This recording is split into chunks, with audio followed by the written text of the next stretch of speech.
Bonjour à tous. Ce matin, c'est une joie pour moi de pouvoir partager la parole du Seigneur avec vous. Alors merci pour votre fidélité. Je vous invite à lire la parole de Dieu dans Jean 3. Faisons ensemble la lecture. Or, il y avait parmi les pharisiens un homme du nom de Nicodème, un chef des Juifs. Il vint de nuit trouver Jésus et lui dit, Maître, nous savons que tu es un enseignant envoyé par Dieu, car personne ne peut faire ces signes miraculeux que tu fais si Dieu n'est pas avec lui. Jésus lui répondit, en vérité, je te le dis, à moins de naître de nouveau, personne ne peut voir le royaume de Dieu. Nicodème lui dit, comment un homme peut-il naître quand il est vieux? Peut-il une seconde fois entrer dans le ventre de sa mère et naître? Jésus répondit, en vérité, je te le dis, à moins de naître d'eau et d'esprit, on ne peut entrer dans le royaume de Dieu. Ce qui est né de parents humains est humain, et ce qui est né de l'esprit est esprit. Ne t'étonne pas de ce que je t'ai dit, il faut que vous naissiez de nouveau. Amen. Je pense que nous connaissons tous l'histoire de Nicodème, de cette rencontre émouvante entre Jésus et Nicodème de nuit. De nuit, peut-être par peur d'être vu par ses collègues, par ses amis. Alors il a préféré aller seul et dans la discrétion, si possible. Nicodème, c'est quelqu'un qui est très connu en Israël, de par sa vocation, de son sérieux, c'est un homme pieux, mais c'est aussi un docteur en Israël, que l'on appelle aujourd'hui des docteurs en théologie, des spécialistes de la Bible, des enseignants. Alors Nicodème reconnaît en Jésus un homme qui n'est pas comme les autres hommes. Il reconnaît en Jésus quelque chose qui sort de ce milieu-là. Comme il est dit ici que personne ne peut faire ces choses si Dieu n'est pas avec lui. Je sais et nous savons que tu es l'envoyé de Dieu. Il y a beaucoup de personnes dans l'entourage de Nicodème, mais aussi parmi les foules qui suivaient Jésus, ont vu des miracles, des signes que Jésus prodiguait à la foule pour leur nourrir, pour leur donner à manger. Mais beaucoup aussi ne croyaient pas en lui, qu'il est le Fils de Dieu, l'envoyé. Et Jésus entre directement dans le vif du sujet. En vérité,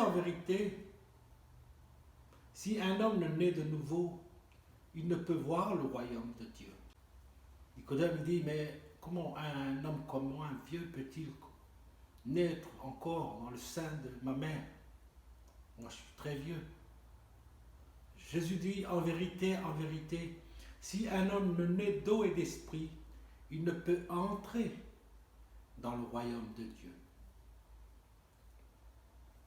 Tout comme Nicodème, on peut être des personnes qui connaissent bien la Bible, d'avoir lu plusieurs fois la Bible, d'avoir grandi dans l'Église, de savoir beaucoup de choses de la Bible et de Dieu, des Noëls qu'on a fêtés, des Pâques, la mort et la résurrection de Jésus-Christ.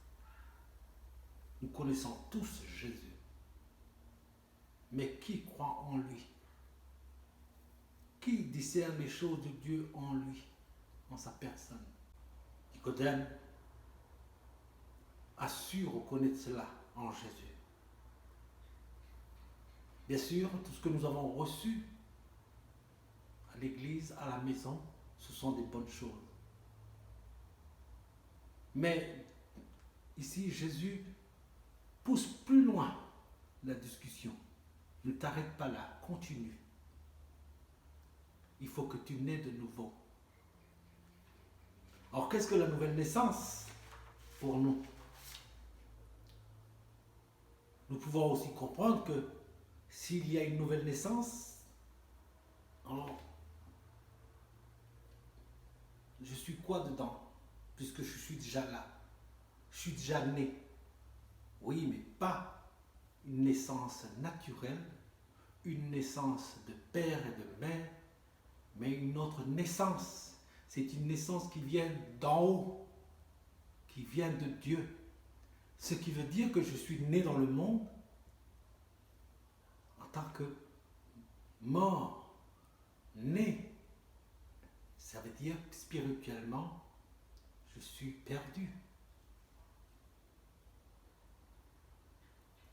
Je suis mort à cause de mes péchés. La Bible nous rappelle cela. Par exemple, dans Romains 3, 23, tous ont péché et sont privés de la gloire de Dieu. On pourrait citer des versets qui rappellent cela. Encore un autre, pas un seul n'est juste, pas même un seul. David disait aussi que je suis né et j'étais conçu dans le péché. Donc que nous sommes nés dans le péché.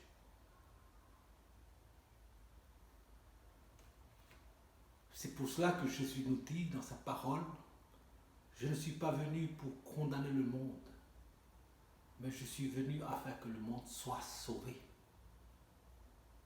Donc c'est par la foi en Jésus-Christ que je nais de nouveau. Lorsque j'accepte Jésus comme mon sauveur, l'Esprit de Dieu entre dans mon cœur, pénètre dans mon cœur et change et transforme mon cœur. Et je deviens, à partir de là, une nouvelle création. C'est ce que l'apôtre Paul dit dans 2 Corinthiens 5, 17. Si quelqu'un est en Christ, il est une nouvelle création. Les choses anciennes sont passées, voici toutes choses sont devenues nouvelles.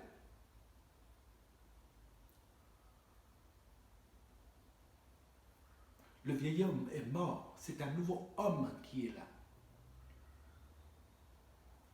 Et cela n'est pas d'une naissance d'église ou de parents, c'est une naissance qui vient d'en haut.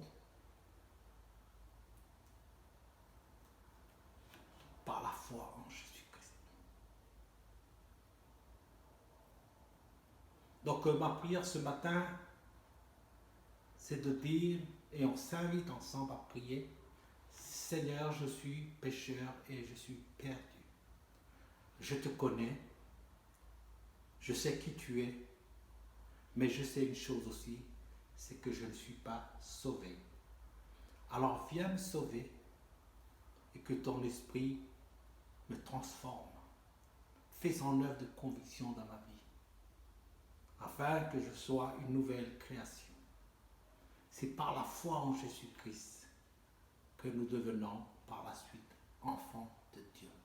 Car il nous donne ce pouvoir de devenir enfants de Dieu. Que le Seigneur vous bénisse. Et c'est par la foi en Jésus-Christ que nous avons cette nouvelle création